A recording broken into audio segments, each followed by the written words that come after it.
Hey yo, what it do? It's your boy, Lit Dad Munchie, and I'm with my boy, Lit Dad Burn Boss. We are the Lit Dads. Lit dads, come smoke with us. Hey, as a reminder, this is the place where we slow down, take a breath, and above all else, smell the flower. What you do, bro? What's going on, man? How are you? Good, bro. Good. As you can see, we got a special guest here. Special guest. Special guest, Mr. Victor. Bro, it's been a long time coming. I know that we've been talking about this for a long time. I'm glad it's actually happening. For the audience out there, for the recording. And just for the record, this is Victor de la Flor, a 20-year retired U.S. Marine Corps Chief Warrant Officer 3. A That's father, right. husband, reader, writer. He dedicates his platform to helping fellow veterans through the complexities. I'm sorry, that word, complexities It's already hidden, huh? of military retirement and life afterwards. Yep. Through his YouTube channel, he shares the personal insights, financial guidance, mindset coaching, and veteran support. Welcome. Thank you very much. Excellent intro, man. I really appreciate it. Thank you. Get over complexities. I know that. I'm sorry. Hey, that can be complex, man. I completely agree. No, yeah. Thanks for having me on, guys. I know we've been talking for a while about this, and schedules are a little bit busy, with work and what everybody has going on, right? Life happens. We're all, parents and all that. So, yeah, it's just good to finally sit down with you guys and talk a little bit, let loose on a Friday night. Yeah. I just had my In-N-Out burger with my fries, so I'm good. I'm full now. I got my. Have you all been to Japan? Of Have you all course. ever been stationed out there? All right, I so lived there for 6 years. yeah, so I got me my chew highs. Oh, hell yeah. So I don't know if you ever had chew highs. Where do I get them? You get an import or what? You got a stand? No. So I got my Georgia coffees around here too. No, there's a little Japanese store. There's a couple of Japanese stores right here in San Diego. So I just go over there every so often, just stock up on these chew highs, lemons, grapefruits, and these I lived off these things when I went to the staff academy years ago, man. It was great. I love chew highs. Oh yeah, Yeah. man. Hey, listen, if it's not flour, it's some of that. Yeah, some of that or some rum and coke or whatever you got. Nothing wrong with Anything that. to help you unwind. Yeah, that's Yep. exactly what we do. So, should we start it off? Go ahead. Yeah. Yeah, man. So, what inspired you to start the Green Logbook? Yeah. So I will tell you, man, it was I didn't know what I didn't know, right? And as I started getting out of the military, I started like thinking about it maybe like 5 years away, at my 15-year mark. I started to kind of think about like, man, there's a whole lot that goes into this transitioning from military to civilian.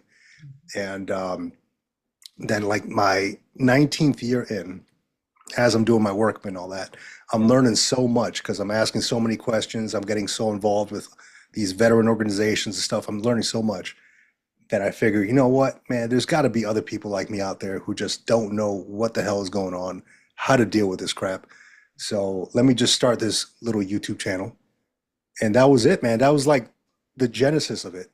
Let me just start it. And I just feel myself going to like admin to fill out paperwork. And I feel myself like going to TAPS or TRS and just kind of give them like real thoughts and like real opinions about how the whole process goes. And people resonated with that, man. It started slow. It started really slow. But then I started finding, a footing there. And now it's been growing pretty well in I'd say the last month, last 2 months, really. But that's really how it started, man. What's been your like biggest aha moment since you retired? Like, what was the biggest thing you like, man, no one told me about this? Like, where did this come from? This was not on any paperwork that I gave. Like, when was that?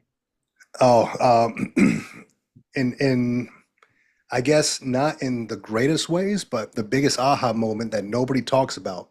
Right. It's not covered in TRS or anything like that. Is the mental hit you are going to take when you get out. You know, that is the biggest thing. Nobody prepared me for that. Nobody talked to me about it, nothing like that. I was so happy. I was like a fucking kid in a candy store, man.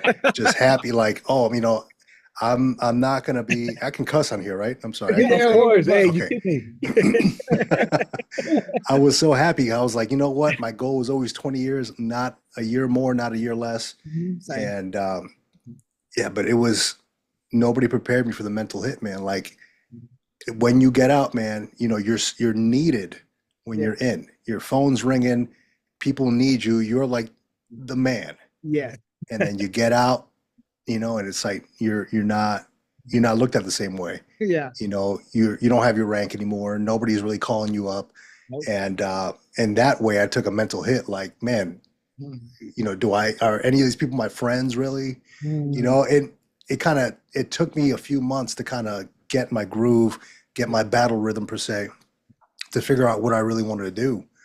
But man, from that time, and I took 3 months of terminal leave, and I went straight into another job, Yeah. you know, and a contracting gig, and I was not that. I probably should have took more time off, Yeah. right? But I went straight, like it was a month after I started terminal leave. I went straight into another job, Yeah. That's and exactly yeah, how mine went. I was off for 2 weeks. yeah. I took the uniform off for 2 weeks and was sitting at my freaking new desk. Wow. And I was Well, let on me ask you, why'd you start it 2 weeks after? Why so soon? because they needed me. Okay. I had interviewed already. So I had interviewed. So how mine went was I had interviewed with this company before Yeah. I even started terminal and PTAD. Like I went in the day that they told me they wanted to hire me and told my sergeant major, hey, you need to find a first sergeant because I just found a job. So I'm gonna start terminal on Monday. And he was Oh, like, okay. Because everybody knew I was like, I wasn't really there. Like I was pushing back from the table for like 6 months out. Like I got shoulder yeah, surgery. I came back. I think we did something else, and then it was just like it was the end of the year. It was, you know, how the Marine Corps is. As soon as the Thanksgiving hit, the year is over. There. So yeah. I had shoulder That's surgery right. in like July. No, I had shoulder surgery in August. So I was out for like 45 days or something like that. So that took me into September. So I was only there for like 30 days. And it was like, oh, winter solstice. The Marine Corps is fucking going to sleep for until January. Yeah, that's how it is, man. So that I find, you know, I talk to a lot of veterans, and I find that they jump into Mhm. a new job so fast, Yeah. and they're not. A lot of folks just need to like just some rest, some relaxation, right? Because you've been go go go for so many years, Yeah. and I think a part of that is because you need that continuity. You need to know I got something locked on for after. Yeah. And what came to realization for me Yeah. is like I went into contracting, man. Like they paid me more than I had ever been paid in the Marine Corps, Yes. like twice as much. And I was like, oh my God, like I didn't even Real money. negotiate, dude. No, they called me up because it was a by name thing, right? Uh, Because my wife knew somebody who knew somebody, you know, it was like one of those connection things. yeah. And then I interviewed. It wasn't even an interview. They were like, "Hey, we got a by name request from you. Um, are you okay? Like, can you start on this day? And are you okay with this salary?" Didn't even negotiate, dude. It was like twice what I was making as a chief officer three. It was like, yeah, I'm good. I'm good. You Yeah. know, I didn't try to sound excited or anything. I was like, yeah, yeah, that's fine with me. You know, and My but range. then My range. yeah, and it'll do. You know, it'll put It'll food do. on the table. It'll pay the bill. But Yeah. what I failed to manage, or not even manage to realize, was, you know, it's with more money comes more responsibility. They expected a lot out of you, Mhm. right? And it was just I was in the it was a working as a training and operations advisor for the Surface and Mine Warfighting Development Center in San Diego, right? I had never done surface warfighting in my life, dog. You know, like that's the job that I got required you to be an XO on a ship.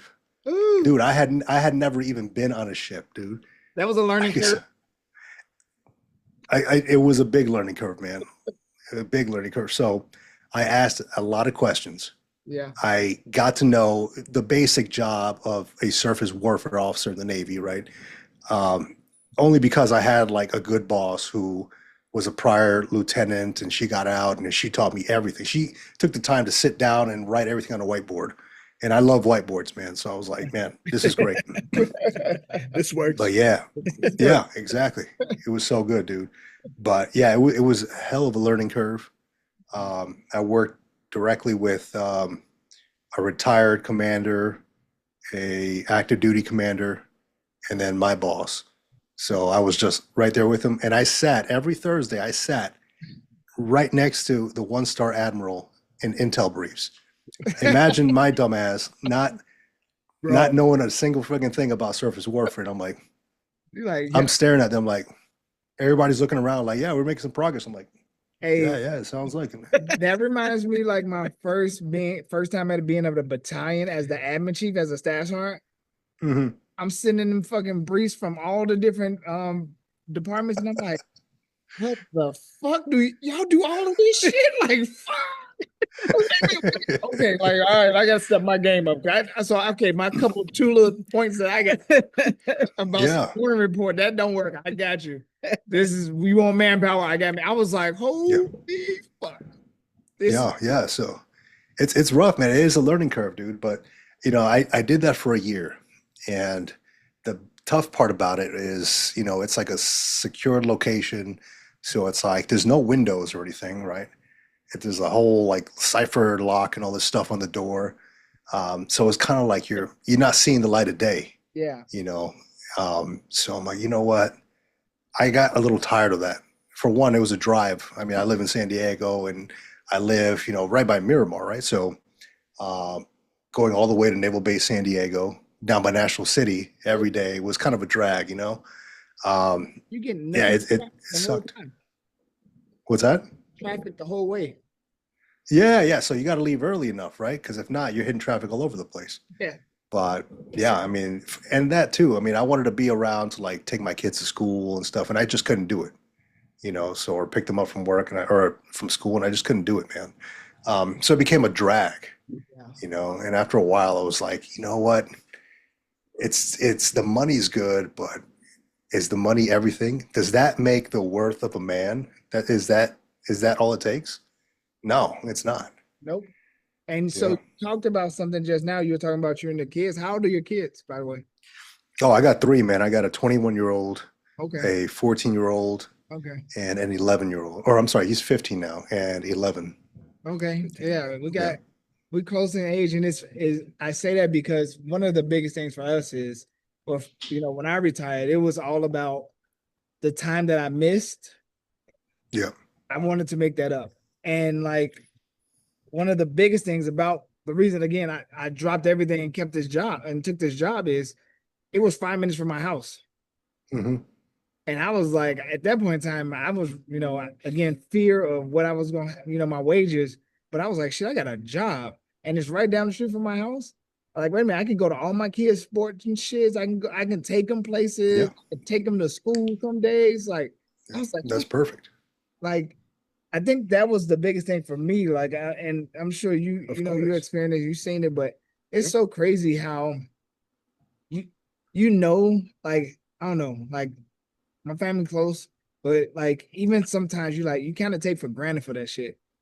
Like you Yeah. take for granted because you're doing the Marine thing and you just like they're just sitting there and waiting on you to Hmm. get off your high horse and become regular people again. And it's you don't think about it sometimes. Yeah. That's true, man. And before you know it, I mean, I'm looking at my 15-year-old and he's damn near as big as I am, and he's starting baseball and he's got to go to the weight room now, and he's getting bigger, and I'm like, shit, man, like, and and I'm sure you guys as dads have Yeah. have done this, right? You go on your computer, come across old pictures of your Oh, kids, oh my and God. you're like, you're just sitting there, and you just smile at the screen, It's and funny you you're say like, wow. that because he was my son's baseball coach Oh yeah.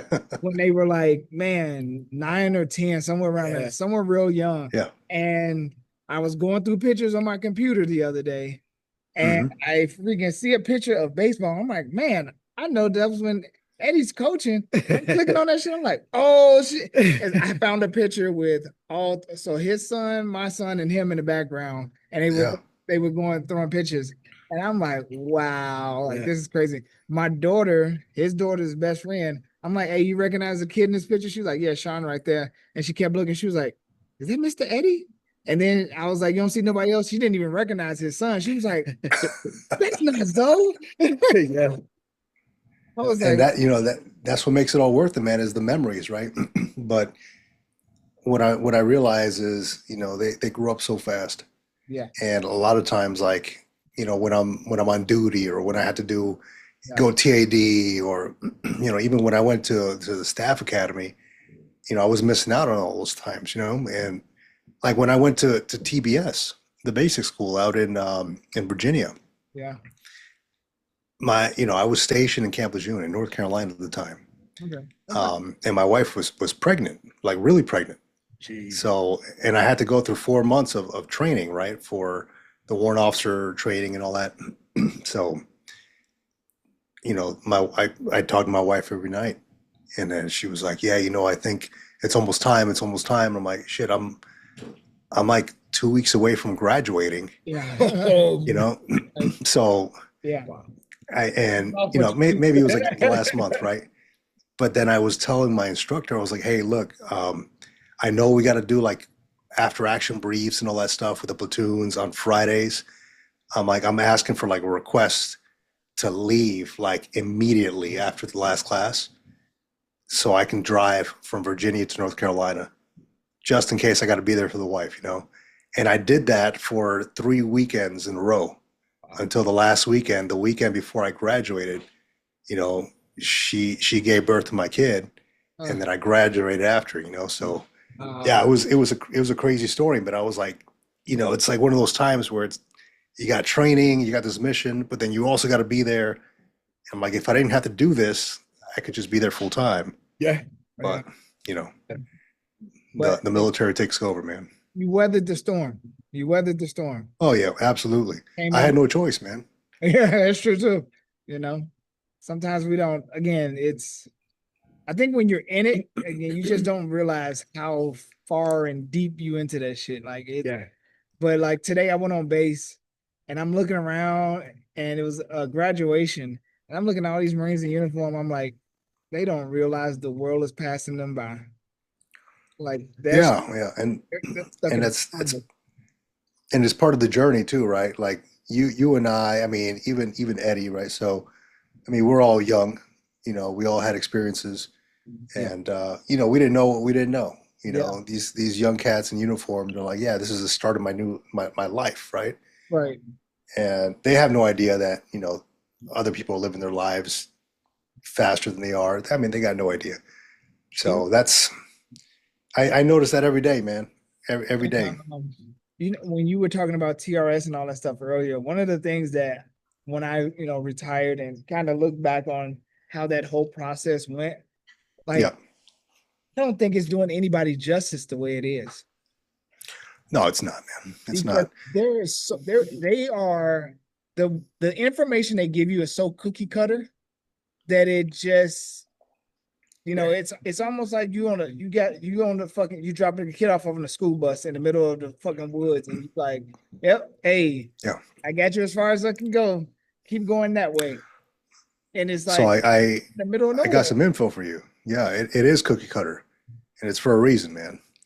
It is. So I've gone to Camp Pendleton, I've gone to Miramar, and I've gone to Naval Base San Diego to offer to do a class, a TRS, or at least a little portion of it. And every time I get denied, and them saying, "Sorry, we can't let you in because unless you're working with this contracting company that is contracted to do this TRS." So, and I found them. You can find them on sam.gov, right? If you're going to do contracting, government contracting. I got Sam. And yeah, you know about sam.gov? Yeah, you know Sam. So Yes. there's certain wickets that the government has to fill, that the government wants contractors to fill for this stuff, for the TRS stuff. Yeah. You know, they got to stay within these certain bounds, right? And I understand now, like after realizing all that, like yeah, no wonder they didn't let me into their program, because I'm not a contractor with them. So what I presented to them was, hey, I would love to have a group of veterans, maybe 4 or 5 veterans from different ranks, different times that they retired, different walks of life. You know, some may have experienced success, some may have experienced failure, but I wanted to sit 4 people up at the front and just take question and answer from everybody up there, like a real thing, right? Like not like, oh yeah, let's do this half-ass resume thing and interviewing skills, and half the people at the table are laughing their ass off because nobody's taking it seriously. But if you think about it, like 90% of those people that work there have worked there for 20 some odd years, and they're portion of, oh, I retired 30 years ago and I'm teaching you how to get a job. How do you even know how to get a job? You've never gotten a job. You work here, right? You work here. Yeah. Like when I think back about that shit, it's like, yo, yeah, that's true. In the Navy, you got out, got this job, and you worked here ever since. Like, what experience do you really have? Yeah, so it would be worth it to have somebody up front who has successes and failures. Of like, man, when I got out, I mean, shit, I had a guy in the podcast a while back who he had applied like to 200 jobs. He's still looking for a job. He is still looking for something, right? Yeah, and I go to job fairs every so often, right? And I'll tell you why. Hold on. I go to job fairs because I like these little notebooks that they give out. You know? So I go pick up notebooks and stuff. And I see this dude. No shit. Business cards and so yeah, some of those are leather, right? Yeah, they're like leatherette type. Yeah. So nice, bro. I used to get some of those. Because, dude, I love it. I got logbooks for days, man. I got you know, journals and stuff. So I'm like, if I don't have to pay for a journal, I'll just go over here and pick some up. But dude, I mean, you like Googling the closest job fair. I'm signed up for 5 of them, man. You think I'm messing? Hold on, let me open up my calendar here. We might have to go, man. That might be a good experience. Go to job fairs to get logbooks. That's great. Hold on a second. On this Saturday, there's one. That's a good in Mesa College Drive in San Diego. Oh. And next on the 19th, there's another one. Know you? They like, man, Victor ain't trying to join nobody's school. He ain't trying to get a job. He's trying to get some journals. Vic still ain't got no job, man. Yo. Journals and pens, you know, just. Hey, that's a hack right there. Hey, you ain't no writing paper or no pens. Go to a job fair. Hey, you know what? Whatever works, dude. If you don't got to pay for it, why not? That's a whole I like that. That's a whole other level. Hey, but you know, hey, gotta think smart, man. That's the ingenuity right there, creativity. But no, every job fair I go to, man, I see this guy, and I'm always like, man, still, like, maybe, you know, he's retired, but maybe he looking at you saying the same, like, damn, he's still ain't got no. I'm over here, like, so I go to these things just to like, I just go to like to shake hands and be like, hey, you know, what can I do for you? So when here's the thinking of it, the psychology of it, man, and please, like, just you know, just go along with this, dude. Really, after I retired, and I was like, you know what? And the first 2 jobs that I got after I retired were fairly easy, right? Because it was like through my network and all that. But then I was like, you know what? When I left my last job here, I just started interviewing for jobs. And then I was like, you know what? I went in there with the mentality of like, hey, let me see if you're a good fit for me. So like I didn't go in there. Usually when you go into like a job interview, like when I went to my first one Yeah. with that dude and he's like, oh, you're already a by name request. So I was like, oh, okay, that's it. You know, I had a freaking suit on and shit. Um, you know, I was nervous because I had not interviewed for anything since I was like 18, you Yeah. know? But then I went into it with like a whole nother confidence level of confidence. Like, I don't really need you, you know, like these people. Let me see if you're a good fit for me. So then just to get some reps in, and I talk about it on my podcast, just to get some reps in, I was applying to like AutoZone. I was applying to like, you know, just different places just to get FaceTime with people Yeah. Yeah. and just ask them. I asked them some whacked out questions, like, and then they're like, that's not a question that we normally get. You know, just like anything, like, hey, is there a limitation on bathroom times? You know, just like anything, and just because I just wanted to, for one, work on my people skills, and for two, just see what I can get away with. It was fun. It was fun for me. That's awesome. That is awesome. That'd be funny if like how many what's too much? You know what we should do? We should tag team interviews, like in Step Brothers. Like in Step Brothers. Oh. Yeah. Hello, Miss Lady. Hello, Miss Lady. Do it, dude. Man. And then zoom me, and then just have it right here like this. That's what you do, man. That'd be fun. That'd be real fun. Oh man, you know what, Vic? I don't know how much time we got left, man. Just know that I'm gonna give you a 10-minute warning once we get it on our end. Yeah, no worries. We're gonna have to do this again and again, man, because you're a fucking good guy, man. Yeah. You're a good guy. Yeah, man. That's what it's about, man. When you find good folks, good people to talk to, you can mesh well, have conversations. I mean, I've had conversations for like 2-3 hours without even realizing it. Yeah. And I'm like, dude, I'm sorry, man. I took so much of your time. Yeah. And they're like, dude, I didn't even realize, you know, it's just so good. It's good when you That's can good. have a good conversation. And it's a Yeah. Exactly. And you know, that's how this podcast started, because we were having these conversations by ourselves. Yeah. Mhm. And then it just turned into something else. And I want to reiterate that, you know, that what you're doing is you're just an advocate for the military. And that's exactly what we want to be. We want to connect dots. Okay. He's got a question. Yo. Yeah. Okay, hold on. We want to connect dots with folks. You know what I mean? Like, okay, you need help with this. Okay, I got a guy. You know, you need help with the VA. Okay, I got a guy for that. Oh, you need funding for this. Okay, I might know a foundation, or you know, and that's something that we strive to be. Yeah. And that's exactly why we reached out to you, because you know we just admire what you do, bro. That's awesome. No, I appreciate it. We're at our 10-minute. So we're 10 minutes left. We're at 10 minutes left. Yeah, you're fine, man. I wanted to all good. I can keep this going for another hour, but go ahead. 10 minutes. Right? I'm good with it. But no, I wanted to ask you though, because I know I saw something on your YouTube one day. You were talking about the taxes and stuff like that. And then I saw recently you sending something to a senator about it. Man, what's up with that, bro? Like, yeah. So Senator Archuleta. Yeah. He's the one that authored SB 296, Senate Bill 296. Yeah. Right. So that would be the property tax exemption for 100% VA disabled veterans. Okay. I watched it. Like they introduced the bill. He presented it, and then they said something to the effect of it's tabled for 2 years.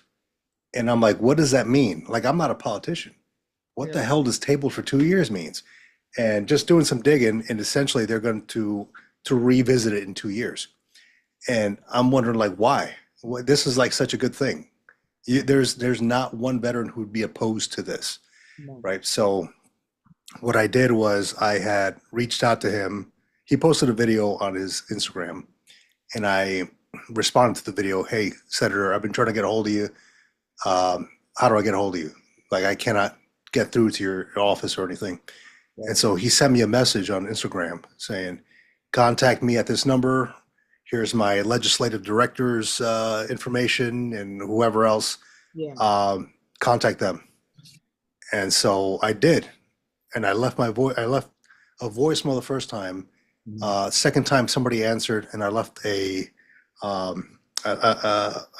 note with them for the senator. And then again, I called the day I put that thing on there on the YouTube. I called his office again, got a hold of somebody. They took down my information again, and I was like, "Look, I called 3 times already, and I'm getting no call back. Nobody's getting a hold of me again. Nothing. You know, so it's just going to die. So what do I need to do to get a hold of you?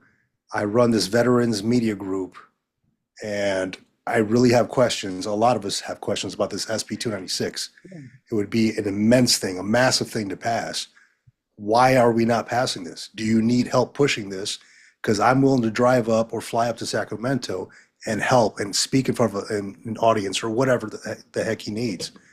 But he himself is I think he's a retired Army. He's got 2 kids who are in the military. And I'm like, this would be so beneficial, man. Why are we stopping? You know, I partly because it's California, right? And partly, I don't know. I mean, he's like 80. I don't know if he has the strength to want to keep going. I have no idea. How old? But he's about 80. I think he's 80. Damn. Yeah. My grandma age. I don't think she should be running for Congress. Yeah, that's too much work, man. At 80, I don't want to be doing anything, dude. That's a lot. Are you really working? Yeah, right? At 80, I don't know. But yeah, that's the SB 296, man. And I'm trying to get a hold of the senator. I've never, until I've seen the process, I've never actually thought about like, hey, throwing my hat in the ring to run for an office simply to advocate for veterans' rights and veteran. Running, we're gonna clip this, and it's gonna be you and Nick. No, I've never thought of it before then, but I was like, there's too much like pushback. Yeah. Why are we not fighting for this? Like, why was he like just okay with saying thank you for your time after they told him we're going to table it for 2 years? Right. I mean, can you fight that on the spot? I don't know. For Senate, David Archuleta. Oh no, you're gonna make my mom cry, dude. Senate. Yeah, man. First one in the government. Yeah, for real, right? I mean, I've never been politically inclined at all, but when I see like the BS that comes out and the amount of pushback, and I'm like, dude, what? Where's the spine here? Like, where's the push to get this over the hill? It's made of dollars. Yeah, but the dollars. That's what it's about. If I don't have a need for money, like I'm not looking to get paid off or be like one of these corrupt politicians or anything. I don't need it. And I'm like, but let me work it until I can get this shit pushed. But yeah, it is. It is about the money. It's about the money, influence, who you know, what they know, etc. Yeah. But it was crazy because to me, I don't know why why this is, but maybe it does make sense now that I think about it out loud. But if you think about it, right? If they go tax-free in California, what is that going to do? Bring more veterans in. Most veterans, probably that percentage is probably higher to be a Republican. So they don't want a whole wave of Republicans coming into California. Could be, man. I mean, I don't know the reasons why. I can assume, and I did this research a while back, and I can't recall the numbers, but the amount of money that California makes in property taxes and the amount of veterans that are living here is just insane. Right. So they'd be losing out a lot of money if they just did away with the property taxes. Yeah. I wonder if telling you, man. I wonder if they're keeping track of it, in each county, how many people they are deducting or doing whatever. I'm sure, yeah. I'm sure, man. I mean, shit, if I did it on my YouTube channel, I looked at the census and I looked at the veterans numbers and I looked at the counties and I'm like, the information's out there. Yeah, it's there. I'm sure they're looking at it. Yeah. I mean, if I'm just some freaking knucklehead, retired Marine, I'm sure they got people smarter than me that are keeping track of all this stuff. You know what? They may not. That's the problem. They may not, because you ain't ran for office yet. Here we go. Victor Dela Flor, California Senate. Hell no. We just broke It's through like here. it's like you remember Mattis? They asked Mattis, "Hey, you know, you're retired now. Yeah. You know, you thinking about running for president?" He's like, "Hell no. That's gonna be like a 4-year prison sentence, you know?" And I'm like, I might feel the same way, man. I'm like, I don't know if I want all that responsibility I would never after do they the fucking after thing. watching them Fuck after that, watching them freaking cook freaking RFK man. on the stand. I'm like, I don't know if I want that old leather face. You know, I don't know if I want that action. Yeah, I'm like, no, I'm good. Fuck that. Yeah, yeah, it's too much Oh, work, man. they It's a lot get of out work. of office. They all look old as fuck. Like, Yeah, they look do. old. Yeah, Like they it's, do. this shit is like sunken in and wrinkly and shit. Turn, Yeah, turn I'm gray. telling Like, you, man. what the fuck I'm trying to hold on to what I got, dude. Yeah, I don't even smile, dude. I don't want the wrinkles. I don't even smile. you want the wrinkles? 20 years I ain't smiled. I had to learn how to. He's never used those muscles. Never used them. I don't even know how to do it, man. Am I doing it right? But yeah, man. No, that's how it is, dude. It's not a veteran friendly state by any means, but I mean, California is California, and it's you know, good weather out here, and you know, it's nice, close enough to the beaches, you know. So Your weather probably perfect. That shit, we've been knocking no, it. it's hot out. It's hot where I am, and it's hot, but It's hot over here too, man. It's just, You man, I don't ain't like. been in the hundreds, have you? not in the hundreds. No, Yeah, we Yeah, have. so yeah. Yeah, in the hundreds. yeah. Yeah. Yeah. I no, like I've been in like 91, Oh, and then like the rest of this week is gonna be like the It's 80s over and 95. 70s, but that's Yeah. hoodie weather We right was there. over 95 the whole last 2 weeks. Yeah. oh, 95 it's too plus. hot, man. Yeah. That's when nobody goes outside, and then you like Oh, as hell soon no. as 6 o'clock hits, you see kids riding their bikes outside. And, That's yeah, how it yeah, was. that's how it is. Human. Oh, Yuma's. Oh, bro. Yeah. Hell no. I can't even imagine, man. Never ever go to That Yuma shit is ever the, again. the fucking. I went to a doctor's appointment in Palm Desert.